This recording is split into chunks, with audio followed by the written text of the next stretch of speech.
కెనడాలోని ఆల్బర్టాలో ఈ నెల 15 నుంచి 17 వరకు జరగనున్న G7 సదస్సుకు భారత్కు ఆహ్వానం అందింది. ఈ మేరకు ప్రధాని మోదీకి కెనడా ప్రధాని మార్క్ కార్నే ఫోన్ చేసి సదస్సులో పాల్గొనాలని ఆహ్వానించారు. ఈ విషయాన్ని మోదీ అధికారిక ఎక్స్ ఖాతాలో పోస్టు చేశారు. కార్నేతో ఫోన్లో మాట్లాడటం ఎంతో సంతోషాన్నిచ్చిందన్నారు. ఇటీవల జరిగిన ఎన్నికల్లో విజయం సాధించిన ఆయన్ను అభినందించినట్లు ప్రధాని మోదీ తెలిపారు.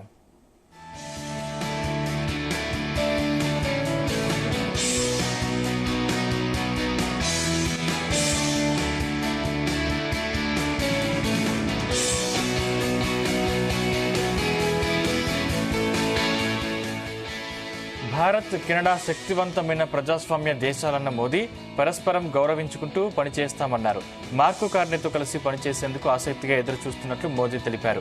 51వ G7 సదస్సుకు కెనడా ఆతిథ్యం ఇస్తున్న సంగతి తెలిసిందే. G7 దేశాల్లో భారత్ లేకున్నప్పటికీ నిర్వహణ దేశాల ఆహ్వానం మేరకు ప్రధాని మోదీ ఆ సదస్సులో పాల్గొంటున్నారు. గతేడాది ఇటలీ వేదికగా జరిగిన సదస్సుకు భారత్తో పాటు ఆఫ్రికా, దక్షిణ అమెరికా, పలు అభివృద్ధి చెందుతున్న దేశాలు పాల్గొన్నాయి.